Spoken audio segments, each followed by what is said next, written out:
Welcome to Creature Cast, the official Contra Creatures podcast. And today we're doing a little bit of a special review episode for Final Fantasy Tactics, the Ivalice Chronicles, which is a quasi semi updated / remake of Final Fantasy Tactics from 1998. And joining us today is Hayes Madsen, who's covering the game for Rolling Stone. How you doing today? Good. How are you? I'm recovering. So yeah, full disclosure. It was my wedding this weekend. I was very inebriated and I'm just recuperating. It's been 24 hours and I'm just getting back to normal. I am sore, I am tired, and I'm married. So you can imagine it's been a whirlwind of emotion and dancing. Yeah, congratulations first off. Thank you. Yeah, it's very weird, but it was the right decision. It was the right time, and yeah, I recommend doing it if you guys are not married. Everyone who's listening. Advice for the day. Yeah, advice of the day: get married. It's good on your taxes. Hayes. Yes, we're talking about a very special game. It's a uniquely special game for you because I know you love this game just as much as I do. So we don't need to go into our history about this series. I know because we have deep history, but what were your thoughts when you saw that remake rumor was officially true and you saw that trailer? Because I'm kind of curious how you reacted. I guess, first was excitement. More people. I think the thing with Final Fantasy Tactics is it's been so hard to get an actual playable version of that game for so many years, unless you're emulating.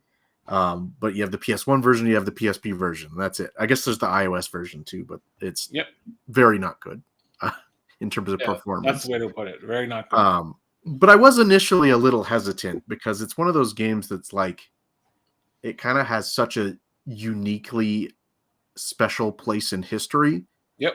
Especially because of kind of its political commentary and things like that. So I was a little hesitant on changing or updating it, but most of that hesitancy went away when they announced that Yasumi Matsuno was directly involved, and he'd be rewriting the script and working on the enhancements, and a lot of the original Tactics team was involved as well. And the more I've seen of it and the more they've talked about it, all of my kind of hang-ups have just gone away because it genuinely seems like the creators of this wanting to go back and create the definitive edition and kind of perfect it in ways that they weren't able to do at the time. That's a good way to put it because it, like you said, it was a game of its time. It's almost 30 years old. We're 28 years or so from the original. I remember just as a kid just scouring the boards and reading what people were thinking, and it was and it is still a very highly politicized game. It is specifically about class warfare and birthright and stuff like that. And it's what? Not all of it has translated to 2025, but the bigger messages. I think most of it. Oh, true, and rightfully so, right? So yeah, I was cautiously excited, a little bit concerned, but yeah, like you said, once we knew who was back on board for the rewrites, I was all in. I was like, this is it. They know what they're doing. The only thing I was really disappointed about is we're not getting an actual brand new game, but I hope that this one does well. And I'm pretty confident it will because, the word of mouth I'm seeing online right now is there is a high level of excitement. Yeah. There is not one person I've seen who is I don't care about this game. I want everyone. The team behind this wants to make more. When I interviewed them, it wasn't just a hint. They straight up said we would love to make a sequel or another game. That's the way to do it, right? You gotta just put it into the universe and having a journalist like you being able to interview these developers, it puts it into the zeitgeist. Everyone who's reading your articles knows this is what people want. This is what we want to do. So with Square's new leadership, I'm all for it. Mm-hmm. Yeah, but let's just start with a couple of things. So let's start with some of the changes. And full disclosure, I did try and find a comprehensive list. I know Hayes was doing the same thing. We couldn't find one where it kind of details what all the new changes are, but some of them that I found were the more obvious ones, the new voice acting which Yeah. has a complete new roster of actors. We got a new UI, which, by the way, is incredible. A higher resolution. There is extensive script revisions and additions. There is a bunch of various job balances adjustments. There is some jobs that were removed, like the Dark Knight and the Onion Knight, I think are confirmed gone. Yeah, they are. Because Yeah. they were added in War of the Yeah. Lions. Exactly. And then the cinematics, which you actually brought to my attention, were refined, and not only refined, they were from the War of the Lions version, and they brought them into the game. That's a weird one though, because Yeah. they're not in the game normally. They're in the You have event to go viewer. into an event log, Yeah. and manually watch them. Exactly. They also have they restored some sound novels that were included.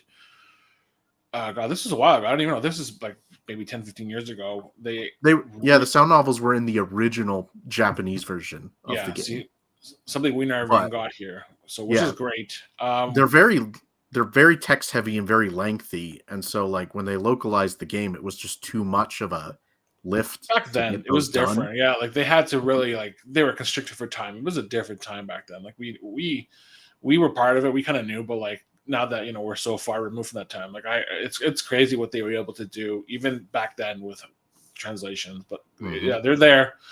There's new shopwares in the list. Like there's a bunch of stuff now you can view when you're shopping. Before it wasn't as streamlined, so you had to kind of really go through a bunch of menus to see what you're buying, what you're equipping, what the changes were. You can now flee from encounters. You can retry battles. You can recruit larger numbers of units. You can now view the job trees of your characters. You can now save 3 loadouts for your characters when you're preparing for battle. You can view the requirements for unlocking other jobs too. Yes, exactly. There's a lot of stuff that has basically streamlined the game. You can also, my favorite thing, not only can you change the difficulty, but you can quit in mid-battle to your, whatever your console choices, your main menu, start a new game, and then return, and it picks up exactly where you left off. So if you ever get frustrated, and you will when you play this game, you can really pick up exactly where you left off. And that's just stuff I found online. There's still more, like the new bird's eye view. You can now, speed up battles. There's manual autosave. You can now fast forward dialogue. You can skip cutscenes. You can assess situations. It's cool. There's so much that they've done. Oh, and the State of the Union, which is something that FF16 brought in, which kind of tells you everything about Ivalice and the characters. I think isn't it State of the Realm? Sorry, I only say that because State of the Union's when our president. Yes, sorry, State of the Realm. Yeah. State of the Realm. And the biggest thing is that they actually they resourced and recoded the original and made it a classic mode. So we're primarily going to be focusing on the enhanced version for this.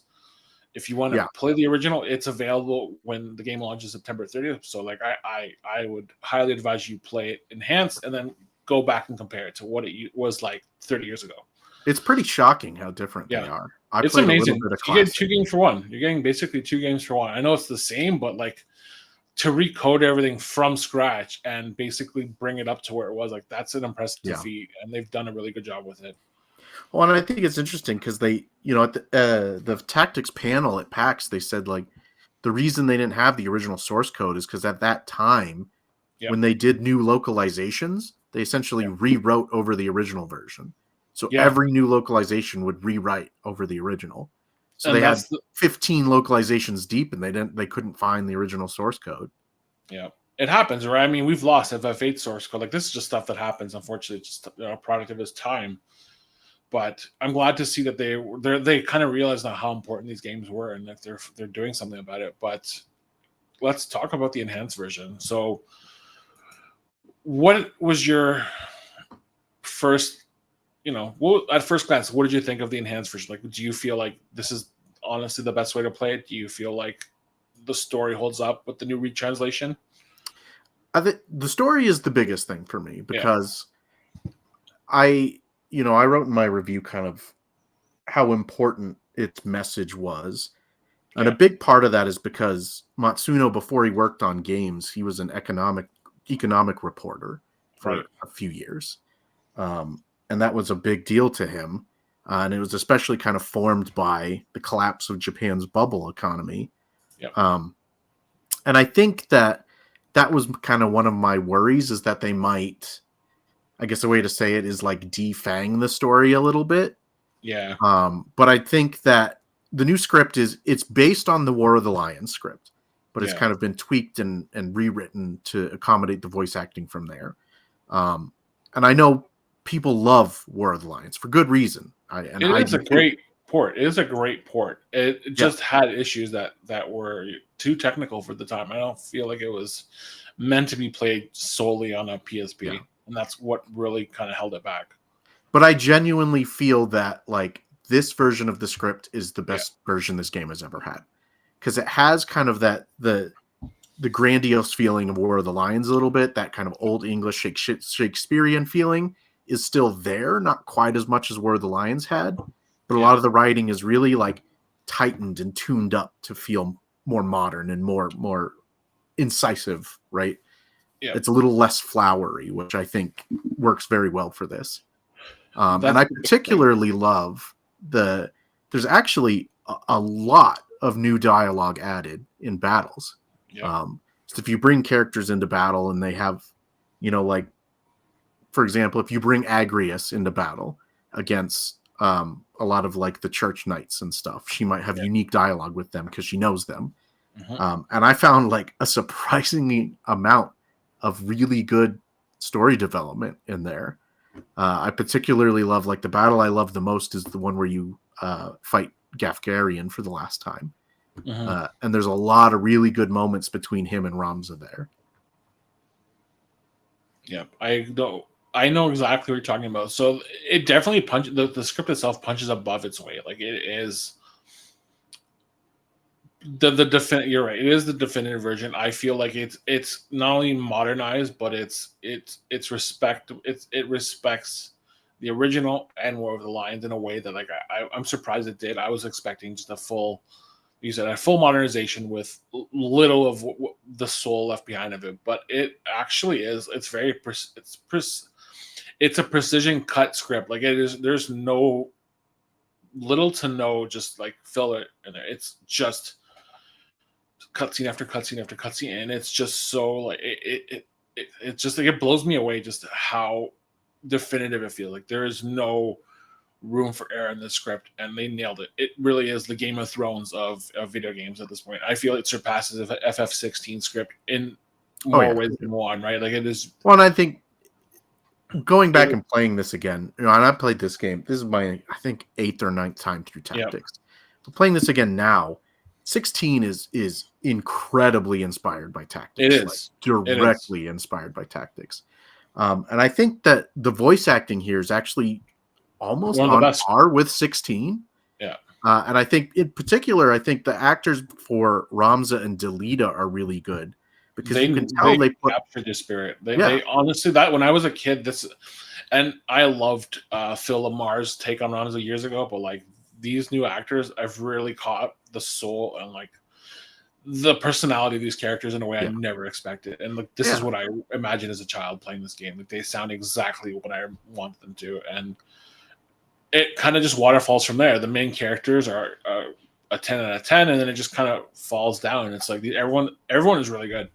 Yeah, and I think the 16 comparison is interesting there, because a lot like Ben Starr, you can tell that they put a lot of effort into changing their inflection as the characters get older, because there are multiple time skips.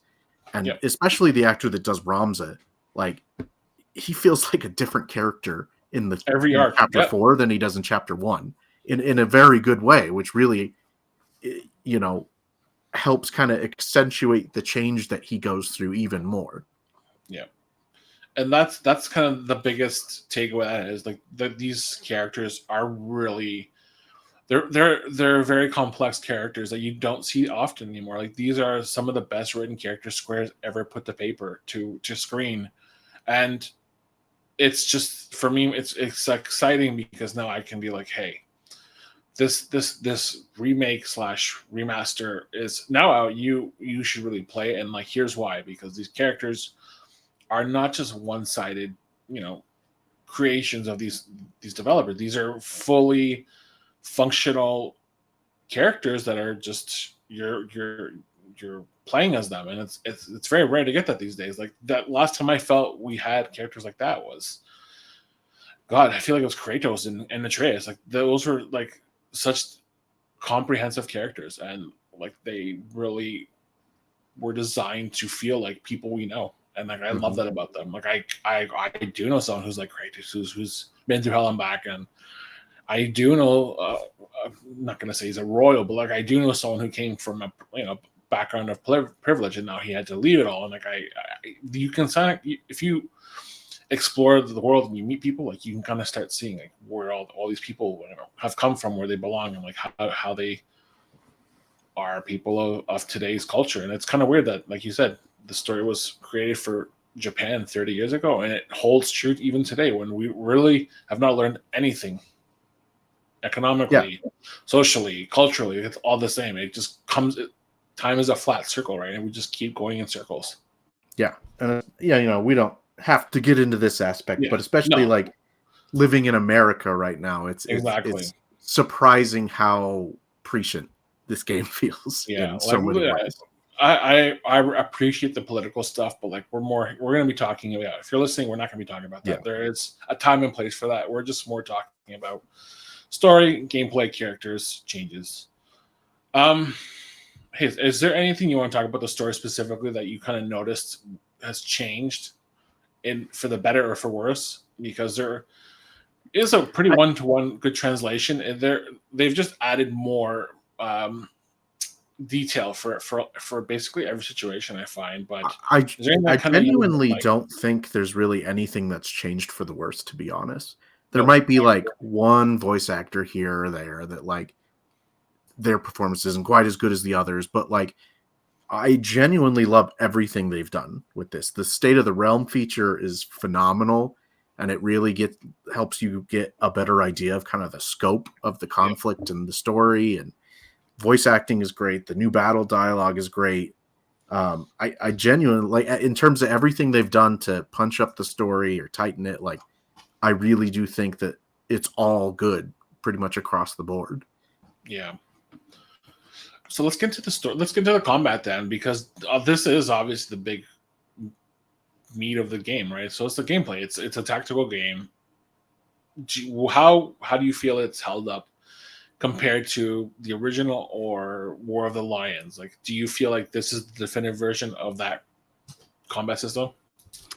I would say so, yeah. I think you're going to have two different camps, right? I think you're going to have people that are new to this game and maybe don't play a lot of strategy RPGs, and then you're going to have a lot of the purists who want that really challenging experience. They want the tactics experience, yeah. And so, like, for a lot of purists, like, going back and playing Classic, one thing that you realize is that the turn order integrally changes the way that you play this game.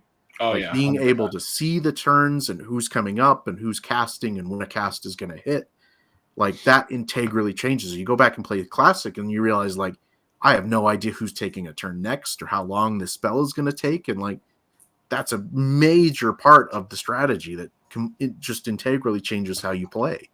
So I do think there is going to be a camp of purists, but the good news is that original version is there. Classic version is still there, and you go and play it, and it's the exact experience that you want. But I think in terms of kind of broadening the appeal of tactics, a lot of the changes are very effective. And, tactical RPGs have come a long way. And I think games like Fire Emblem Three Houses or even Engage have kind of changed how you interact with a tactical RPG and given you a lot of more robust modern options. And in that regard, Final Fantasy Tactics might feel a little dated compared to something like that. But I do think kind of the core of it still holds up.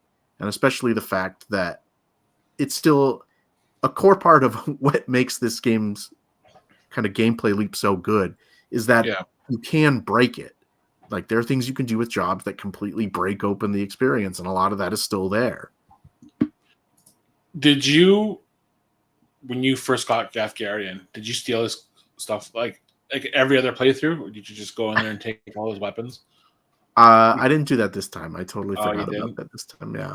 I was like the first thing I did because it's still available, right? Like, and I was gonna turn him into a ninja and then unlock it through Yeah. there. Like, so now all the tricks are still ready Oh, all the available. tricks. Yeah, like little things that you just wouldn't know, like the samurai job, for example, right? Like the last 2 katanas, which are Yep, needed for the last 2 skills. The yep. only way you can get those is by catching a katana that an enemy ninja throws at you. And But it's there's no crazy. way to Like, know that. yeah, this is all stuff I had to go on GameFAQs for and like look up. God, there's like a Final Fantasy website from like Yeah. the early 2000s that had basically the unlimited experience trick and like the JP trick, and I would use that to farm. And I haven't done it yet just because I haven't had the time, but like I'm confident it's gonna be there, and like I don't expect it to not be, but like it's just crazy that you can basically destroy the game flow once you unlock some of these exploits. And I'm glad that they're still there because this game is superior challenging compared to anything I played in the last like 10 months in regards of like tactics games. Like I revisited Tactics over, Yeah. I went back to Triangle Strategy, and those games are still challenging, but It was a good reminder of like Final Fantasy Tactics is a genuinely difficult game.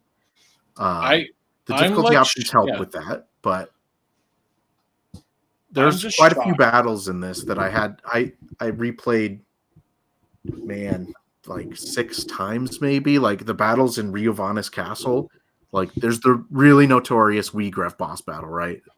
But I think the one after that on the roof is almost even harder, and that one took me hours to beat on the hardest difficulty, I should say. And I'm just shocked that like just thinking back to myself, like I was maybe 11 when I finally had the game click for me, and it was like, okay, I'm playing it, and then I don't even know how I beat it as a kid. I honestly don't remember because like I must have had way more patience back then because like I've been playing it right now, and I had to drop it down to difficulty a little bit to get through some of the battles, and I'm like, this is far more difficult than I remember it being, and I'm not doing anything different. Like I'm still grinding it out. I'm still equipping my party. As soon as I get to the towns, I'm optimizing their kits. I'm ensuring that every character has access to items, revival skills, or whatever else I could use to make sure that anyone can heal or whatever. And like it's still, I'm still getting 2 or 3 shotted. Like there are some archers that will use like aim +8, and I'm done. And it's like, oh, okay, well, I have to rethink what I've been doing because I've been doing it completely wrong. But there is just like this level of patience you have to have with this game, and like I actually appreciate it because we're so used to just like streamlining through games and just like putting our heads down and running through everything. And it's like, no, this is a game of just taking your time, assessing the battlefield, seeing what's there, and then just making sure your party's set up before you start the battle. And it's like, oh, okay, you have to be a tactician. That's what's so interesting about Final Fantasy Tactics in the realm of strategy RPGs, right? Yeah. Like Fire Emblem has 3 Houses kind of leans a little more into this than other Fire Emblem games too, but like the preparation section of Tactics is arguably more important than the actual moves you make in battle.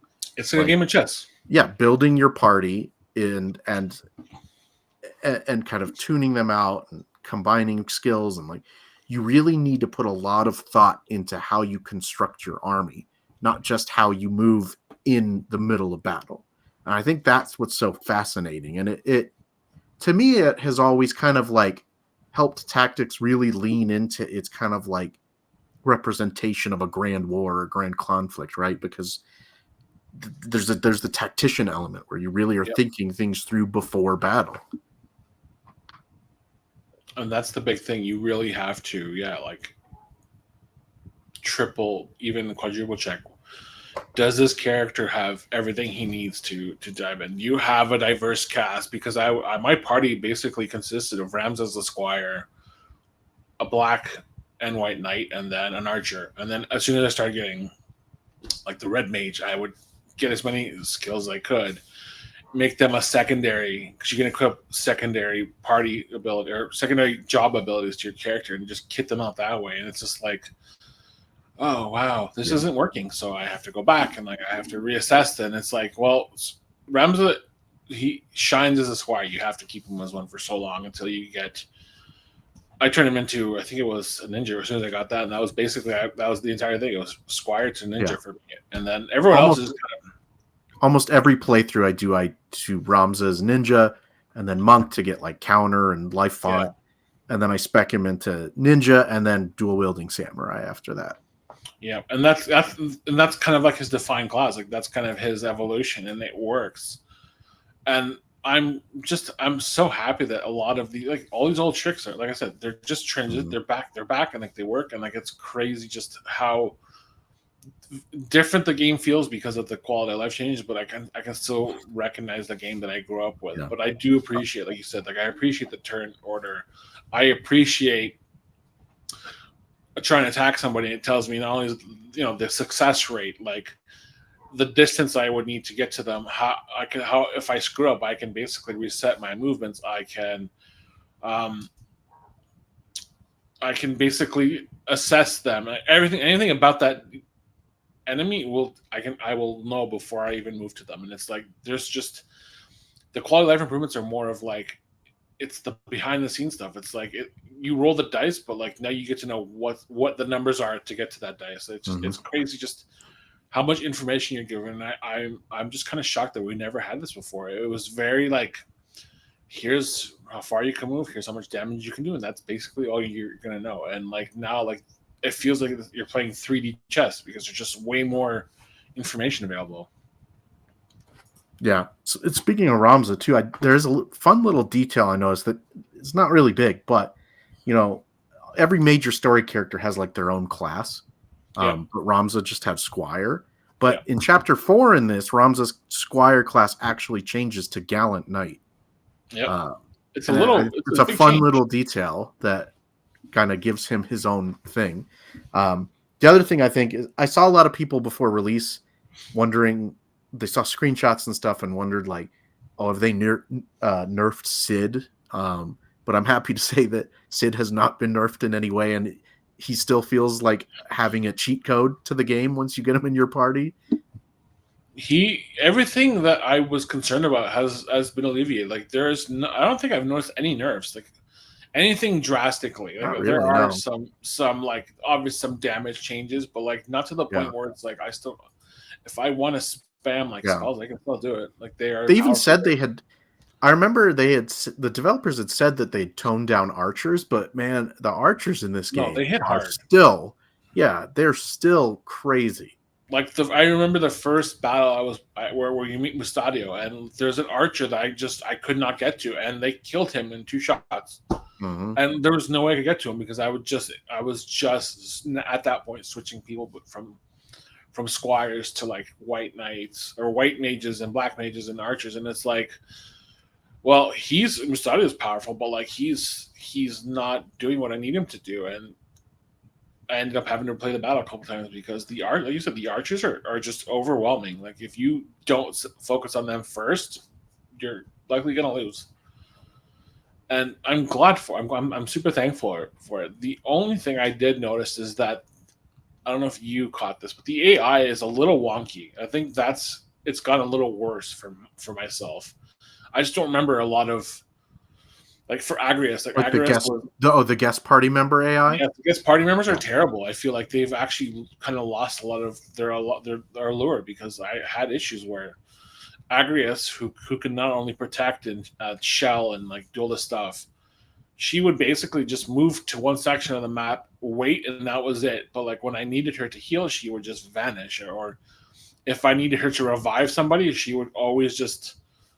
It would miss every time, and it's like I feel this. I don't remember this ever happening when I was using her. I think in the first. I think you're right. The guests are definitely a little bit worse. The other thing is like going back and playing Classic. I did remember that like it was always this bad. But one thing I think some people might have to get used to is the fact that like spells can miss, especially healing spells. Yeah. Like Raise is the big one. I forgot that and. Raise's likeliness to succeed is determined by a unit's bravery, I believe. Yeah, and but that stuff like I honestly don't even remember learning about. Like I had to. I don't remember anything, showing up in like the tutorials, because the tutorials here are actually are really intuitive. I urge you guys to take a look at them. But like, there was nothing about how bravery factors into how your summons are working. How your bravery and faith are like two very important elements that you kind of have to dig a little bit to figure out how they work. And it took me, like I said, it took me like 20 hours to realize that. And by then it was like, well, I have to re-kit everybody and reassign points and like find stuff to raise that, to the accessories to raise those, and it's like and those two stats, if I had known this, characters also have stats, like the stats raise when you level up, but your stats will raise differently depending on which jobs you have equipped. So if you're wanting to spec characters into certain jobs, you need to have them level as certain jobs. Speaking of jobs, let's kind of move over to that, because like there are some really great jobs. What were your kind of favorites that you were gravitating towards? Like, what was your party makeup? By far, Tactics has always had, outside of Final Fantasy V, is by far my favorite job system in the entire series. Like, not even close. It's perfect. They perfected it. I feel like this was kind of like the one game where I was like, I'm using everything at all times, and there's a reason for them to be here. Yeah.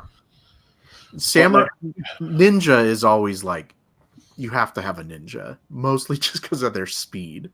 Like speed is a key part in this game, but a couple other jobs I always really liked.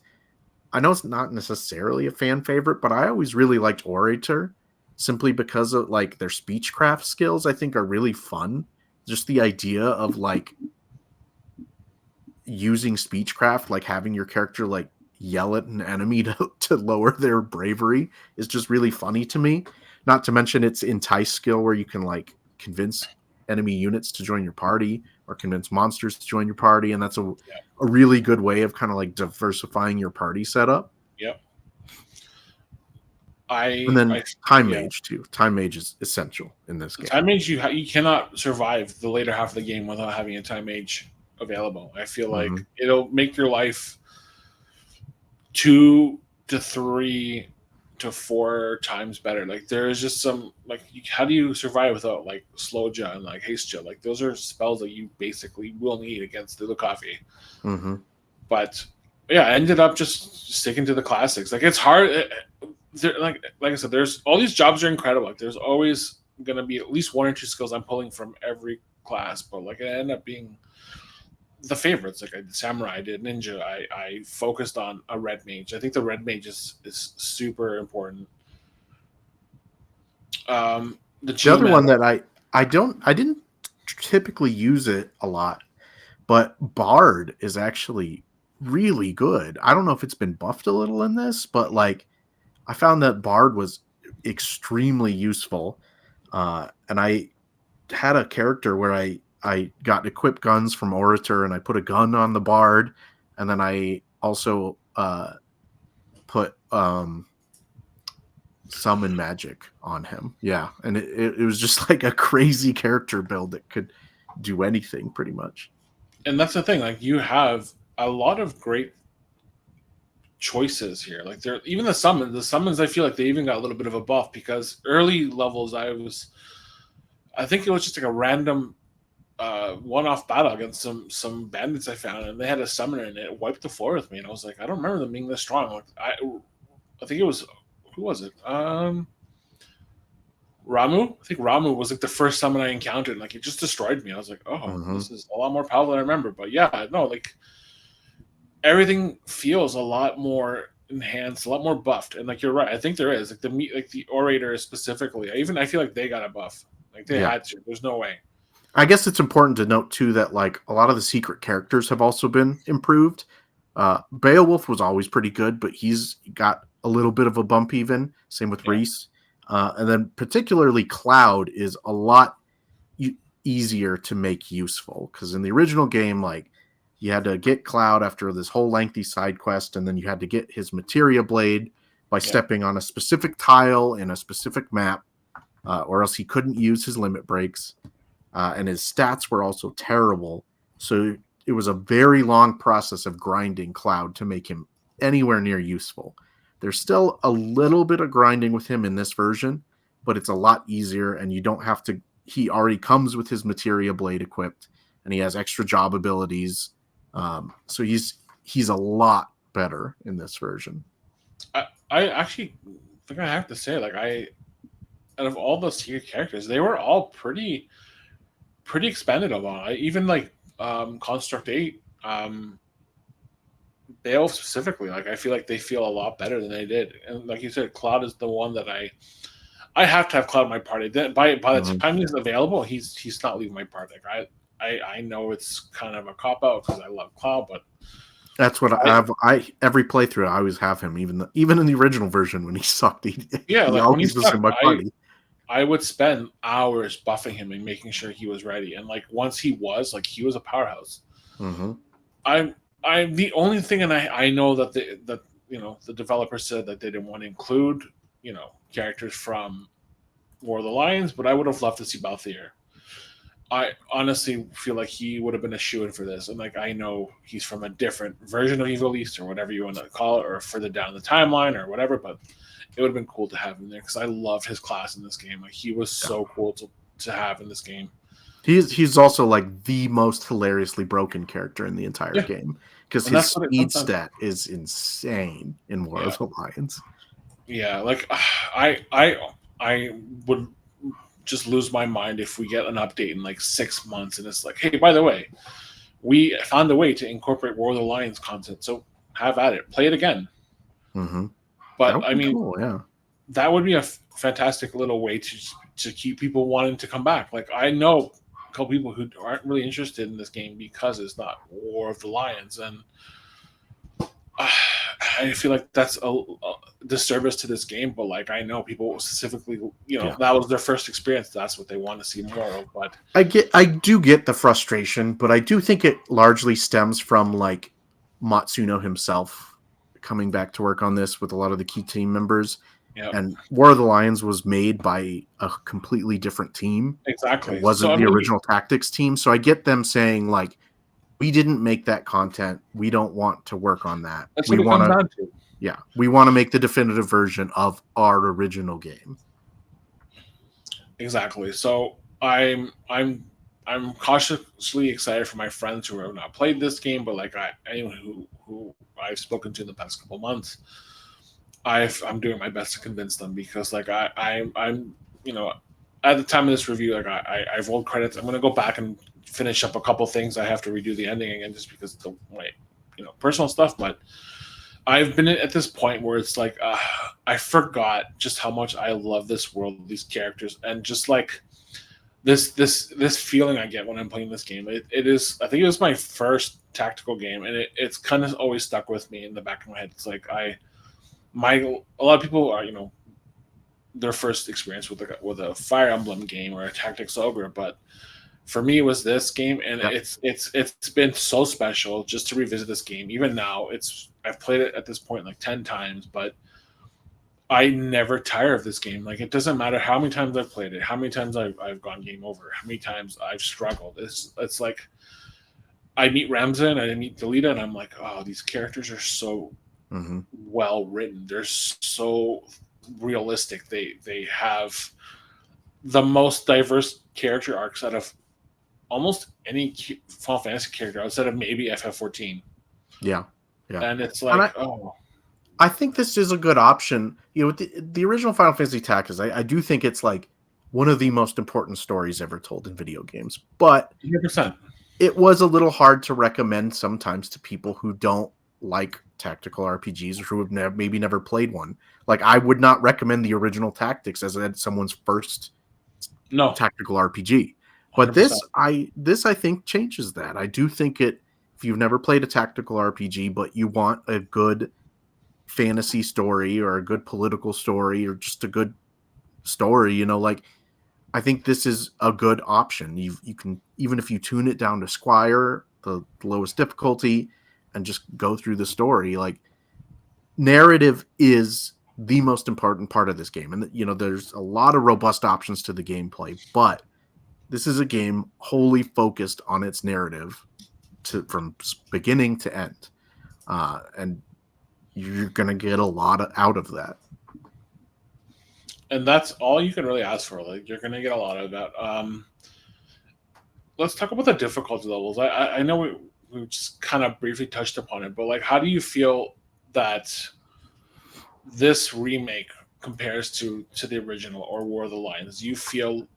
I know we talk about it off camera, but do you feel like this is more advanced? Because I feel like they've done a great job at putting difficulty levels. You get, I think it's Squire, Knight, Tactician. Is that what the difficulty levels are? Yeah. I played it on Squire and Knight, and like I got a great challenge, but once, like I said, the Tactician, like I was rocked, and I don't remember losing this much compared to the original. But at the same time, I was younger. I had way more time to grind. So like I feel like without the grinding, I probably would be struggling a lot more. I grinded a lot. I fast forwarded through all of it, so that was nice. But I did play through the entire thing on Tactician, except one battle where I turned it down to Knight. But weirdly, like I think Knight is a little easier than the original Tactics, and Tactician is a little harder than the original Tactics. Yeah, I noticed that. Yeah, which I think is nice because as someone who's played through it, like you, like 8, 9, 10 times, like having a little bit of a difficult edge to it has actually been really nice for me. And that's what it comes down to. My biggest struggle was that Ramza versus Wheatgrass fight. Yeah. That was probably where I was pulling my hair out. That's where I had to like dial it back. I was like, this is a lot more than I anticipated. And there are some really intense fights in this game that I'm actually kind of concerned about, because like I've spoken to people who have never played these games before, and this is, like I said, this is their first foray into these games, and they are shocked at how difficult some of these of the earlier battles are. And I'm like, if you're struggling there, like you're gonna have a really bad time once you start getting to the meat of this story and you start not fighting, the average summoner or the mage. Like once you start fighting the Lucavi and those battles, like you will see, like this game is not for the lighthearted. And it's interesting because the tuning's a little off, because like I agree with the ability to flee battles changes things, right? Like in the original game, when you would travel between towns, you would get in battles when you would go through different areas of the world, and you couldn't run from those battles. So the grinding was naturally integrated into the original game a little more. You would have to do a little more on top of that, of course. But with this, like if you're fleeing every battle that you get into on the world map, you are absolutely going to be underleveled. There's just no way around it. And I noticed that's kind of what the sentiment was. It's like, I'm trying, in full,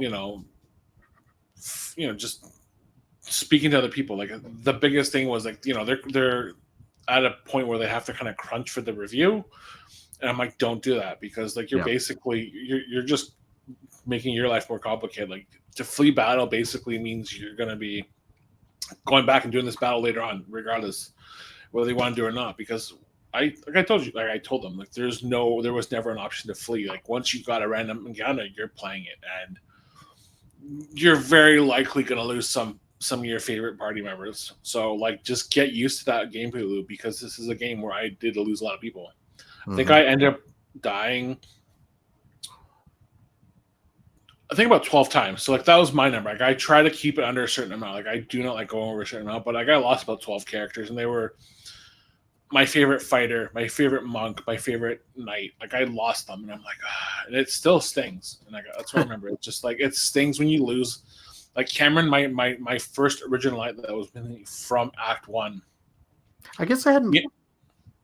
Yeah, like he ended up dying. It was like, oh god, like I loved him. Like I kitted him out so well, and like he was always somebody like I wanted in my party, and then he lost to a random archer, and I couldn't get to him in time to revive him. And it's like, I hadn't thought about the fact that there's not a way to turn off permadeath in this, right? Nope, there is no way. You basically have three rounds to basically get to them, revive them, and the kicker is, like you said, like I said, when you get Agrius in the party, she can't even revive them because it's always missing. And I forgot about that fact that when you're trying to raise it, it will likely not work. It's infuriating sometimes. I think And it's it's very funny, super but it's infuriating.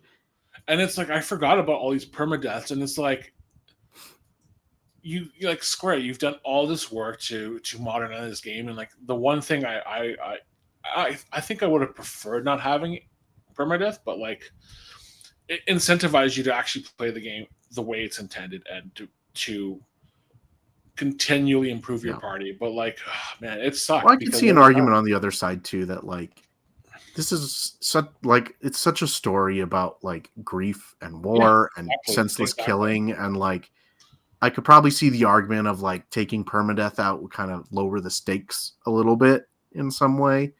But yeah, I still think it's interesting that it's not an option, especially since like every Fire Emblem game lets you turn it off now. I know, and that's the thing. They kind of created that. I'm pretty sure it started with Fire Emblem, the permadeath mode, right? Like, I believe so. Yeah. Yeah. So it's like to have that gone from the originator. It's like, okay, well, if they're willing to bend the knee a little bit, like at least Square would consider it, but they didn't. They're basically like you're up shit's creek if you can't save your party members. But it, like I said, it just kind of incentivizes you to make sure that these characters are well equipped going in, and that they have either items that can revive them, or there's somebody near them that's always around to revive. Like I have one guy always ready to revive. Like he's just there to revive. I gave him the max amount of movements for spaces, amount elevation, so he can get anywhere on the map as fast as he can just to revive. Like that's literally just his job. The best tip I can give people is like, if you're gonna do anything, just grind out the chemist for every character so that everyone has all the items.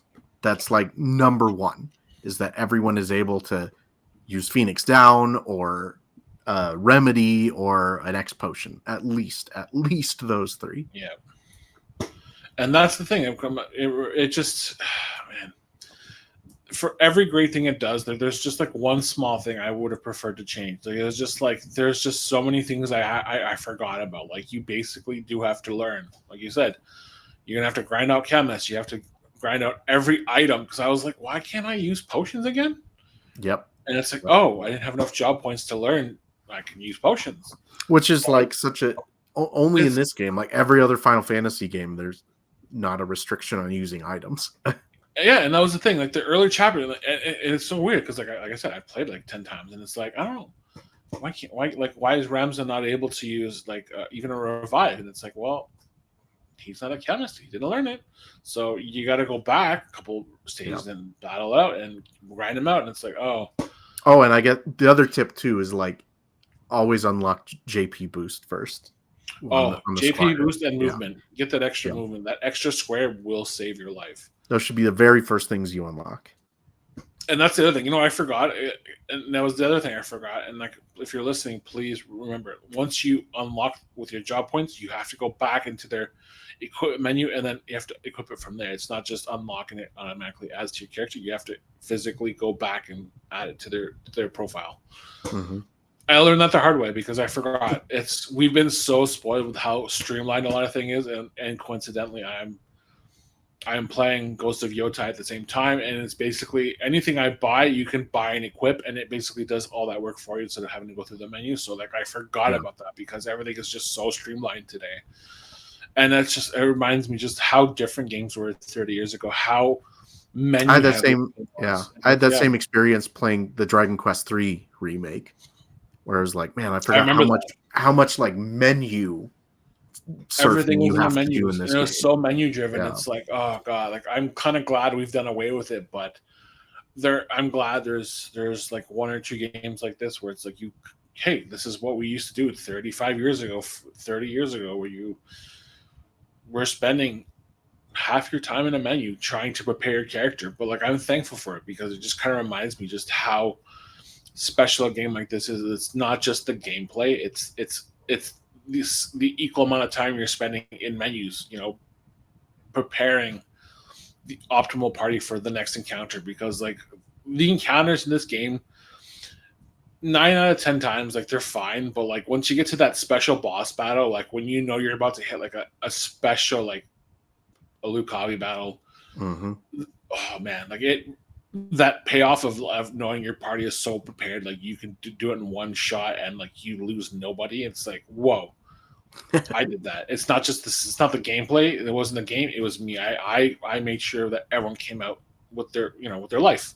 And it's like you don't get that satisfaction in a lot of games. Like you said, Fire Emblem removed that permanent death, so it's like it to know that they kept that in, and it lets you bask in that your preparedness. It's great. I love that. It just ultimately There's this also game is a celebration a lot of of times, that's come in.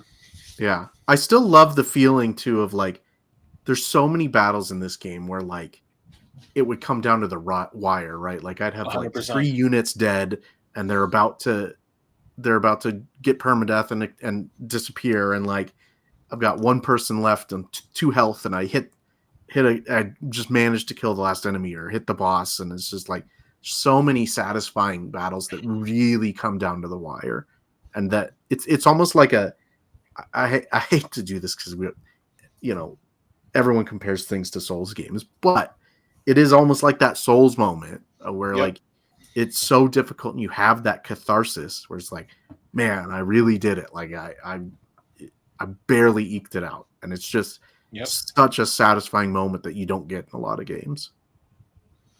And that's the thing. It's just that bolstering of, that down to the wire feel. Like I was doing just a rent. I was just grinding out a couple of battles, and before I think it was the Wheatgrass battle. That was the one that always will stick out for me. It was like I was down to the wire. Like you have, or no, maybe it was Elmdor. It was an Elmdor battle. But like every character that dies has 3 hearts just to bring people up to speed. Every character that's dead has 3 turns, so they have 3 hearts over them. My whole party was basically there were no hearts left, and when they're down to no hearts, that means whatever happens next, they're going to disappear. And like I was down to that wire where it was like Ramza was the only one left. I threw my sword at Elmdor, and like it was done. Like the battle was over, and like had I missed, I would have lost everybody in my party. And it's like that, just that level. It's that catharsis you get when you're like, oh wow, I didn't think that was going to work, but it ended up working in my favor, and the enemies are gone, and like I love that feeling. It's very rare you get that feeling in games these days because it's just it's not, they're not created like that anymore. and yeah, that's ultimately like what it is. I think this game it's so unique in what it's doing and everything it's trying to tell, how it's specifically created in a bubble. And I feel like it is a bubble because, like we said, the situation in Japan 30 years ago is unique to the time today when America is in the same thing, right? And there's very few and far games that are not on the level of this game. Like it's political, yes, but like it's ultimately way more about just that there's a lot more layers behind just the political debates of what's going on with these characters. It's the personality of these characters, like how they're acting, how they're feeling, and you get very different sides of every character that you come across, regardless of how big or small their role is. And like it's special. Well, I think what really, to this day, what makes Tactics stand out the most to me is like it's a game that wants to be about something, right? Like it has a message that it wants to send you. It's about resistance, and it's about something. And I think that's what's really important about it. It doesn't just have a good story to tell. It wants you to walk away from it thinking about what it did. For anyone who's listening, like if you're curious of a really good comparison, this is the Andor of Final Fantasy. I feel like that's the most apt comparison I can give it. It really is the Andor of this series, and it is so timely. It is just unique in that regard. And like honestly, at this point, we're a week out from launch. The reviews will be going live. I'm really curious to see what everyone else thinks about it. I am too. Yeah. And how a new generation will experience this game, because for people, my age or your age, like we've been through it. We've played this game before, but I'm seeing just a lot of really good online, discussions on some unique forums and Reddit, and it's like I've never seen younger kids so interested in a game like this. And like Final Fantasy Reddit it's nothing but like younger generation saying like this game looks incredible. And I think I'm most interested in seeing like the different reception between people who know it or have played it and people who've never played it. Yeah. And I'm gonna really be checking in on people who have never played it. I'm really curious to see what happens next week. I think that's about all we can really discuss. I mean, obviously we can't really discuss the story because there's a lot of embargo details and stuff, but is there anything else you want to add before we wrap up, Hayes? Is there anything you think we missed out on, or something you want to touch base on? Not particularly, no. I just think like I said before that like this version in particular is a really good option for people who may not have ever played tactical RPGs or may have bounced off other tactical RPGs. Yeah. I think this is the one to give a chance to try. Yeah. Particularly just because of that story. And I really do think that it's a very vital, important story to video games as a whole, and especially just like this current time in the world. The state of the realm. Yeah. If you need a little bit of catharsis for this current moment, like this might be it. This is definitely the starting point. And if you've never played a Final Fantasy game, like there obviously is a whole mainland series, but like this would not be the worst game to start with. This probably would be the best entry point to. And it's on everything, I think. It's on everything. Yeah. That's the best thing. You can basically play it on any console. You can play it on your Steam Deck, Nintendo Switch, whatever you want. And like that's what I love about it. And I'm double dipping. I already intend to get it on Switch as well because me too. I feel like it is the perfect handheld game. Mm-hmm. I almost always play tactical RPGs on handhelds, like almost exclusively. It's become a staple for me. Like any console that I can take with me out, I have a tactical game always on there, regardless of whether it's like Tactics Ogre or like Rhapsody, anything. But yeah, ultimately, play this game. We're gonna give it a 10 out of 10 on Console Creatures. I struggle with it a little bit, but like ultimately, it is such a unique, perfect game. Like there really is nothing I could find that destroys that essence of what this game is, or like takes away from it in any negative way. It is one of the best games I've likely ever played. It will be one of the best games I've ever played. So when our review goes live this week, you're going to see it's a 10 out of 10 from Console Creatures. I struggle to know if I should call this game a remake or a remaster, but it's regardless. Yeah, I agree that like it's hard to find many. The only flaws in this game are things that might have been there in the original, and most of those flaws are smoothed over or taken out entirely. Yeah, this is the definitive way to play Final Fantasy Tactics. So please, I implore you guys, if you're listening, if this not even your in your wheelhouse, your kind of tea, just play it. Put it down on the easiest level and just go through the story. It is so important to experience this once in your life. You'll get a new level of insight you probably never had before. And yeah, that's where I'm going to leave it. If you are interested in the review, it will be on consolecreatures.com. Hayes, where can we find your review, and where can we find you on socials? Yeah, my review will be on Rolling Stone Gaming. And on socials, you can find me on Bluesky, mostly at solfleet. Beauty. And anything else that you're working on right now that maybe you want to? Yeah, I guess the only other thing I actually want to bring this up because I know you didn't really, but you were in a special Lost in Cult book. I came out a couple weeks ago, but I'm waiting for my copy to arrive. Yeah, I'm waiting for mine too. Yeah, I want promote that. I want people to read it. since we're talking about tactics, if you want a little more insight into it or games like it, I did host a panel at PAX West with Naoki Yoshida and Hiroshi Minagawa, the art director of the original Tactics and this. And that is on Square Enix's YouTube channel if you would like to go watch it. Yep, and I'll link it in the description. All right, guys, thank you for listening to CreatureCast. Please follow us on YouTube, Bluesky, Instagram, and give Hayes a follow and say hello to him. We'll be back next week with more. Bye. Bye.